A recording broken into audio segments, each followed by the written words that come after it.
JD, welcome back to the show. Thanks for having me. All right, so you're calling for the Attorney General Merrick Garland to resign over his directive to criminalize parents who are protesting against school boards that teach critical race theory. He likely won't resign. We're seeing a lot of this lately, but I want to point out something interesting that you write in your book, Hillbilly Elegy. You say this: hillbillies must wake up because their problems weren't created by the government, nor can they be solved by the government. So what's the solve here? What can be done? Well, I think at the end of the day, when the government does cause a problem, we've got to fight back against tyrannical overreach in the government. And this is one of those cases. I mean, one of the things the founding fathers loved about our country is our civic virtue, the fact that people were participating in their local self-government. This is the height of what makes America great. Parents participating in their children's schools, pushing back against mask mandates, pushing back against CRT. And yet you have the sitting attorney general basically weaponizing the people's government to chill their speech and to silence them. If we had an attorney general who was worth his job, he would actually be promoting and encouraging. If the Biden administration wasn't so corrupt, they would be encouraging parents to participate in their children's schools. Instead, our attorney general is trying to shut it down. I can't think of a more egregious example of government overreach in the last 9 months, and that's saying a lot. You know, it's interesting, though. I keep hearing the left, and that includes folks in the media and politicians like Terry McAuliffe, who's running for governor in Virginia, say that critical race theory isn't an issue. And I want to play you a clip from CNN that goes to that point. Take a look.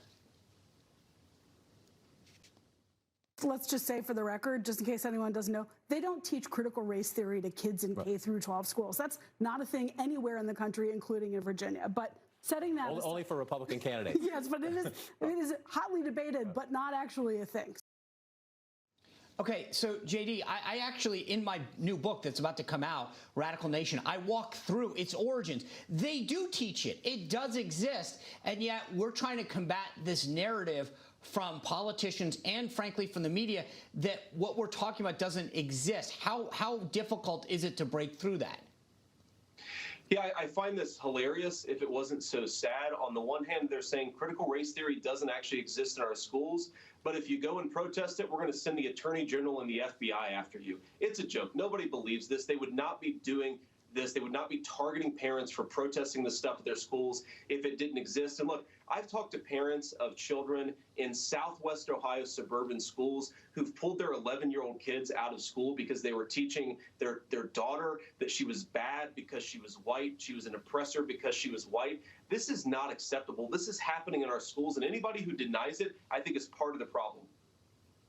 So is this fueling parents to get more involved with what's happening with the Department of Justice, or is it doing what you just said, making them just pull their kids out of these schools altogether?